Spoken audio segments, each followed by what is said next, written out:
The howling gale force southeaster has run rampant through the peninsula over the last few days. But today, even the unpredictable Cape weather came to order, almost bowing to the occasion.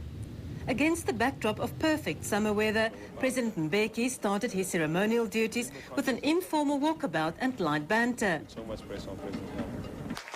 But inside the National Assembly, the tone turned serious. Here the President spoke of what he called the economy's impressive performance over the past year.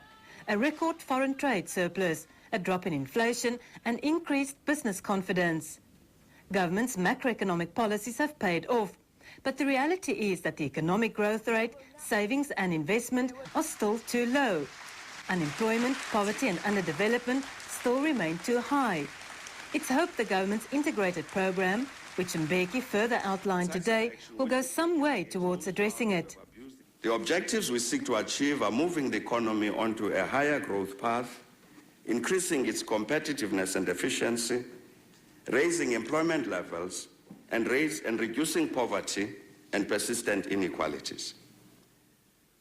Among the initiatives is a further unbundling of state assets, especially in the areas of energy, transport and telecommunications.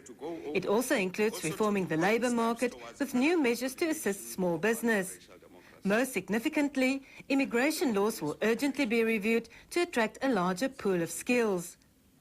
Mbeki said plans for rural development and urban renewal in South Africa's poorest areas would be stepped up. The President also recommitted government to the continued fight against corruption, AIDS and other infectious diseases, as well as crime. The moratorium on the release of crime statistics will stay in place until the end of June. Some 30,000 reservists will be recruited for high crime areas and metropolitan councils will be assisted to establish municipal police structures.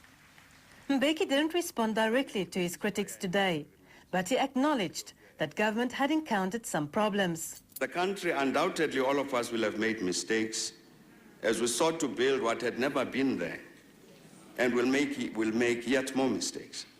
The President urged business and labour to support the government's economic initiatives, also calling on all South Africans, black and white, to work together for change. The burden of our prayer to you today has been that all of us must hold firm to the correct course we've chosen, and hold firm to our resolve to walk that road together. And there's no illusion that the road ahead will be a rocky one.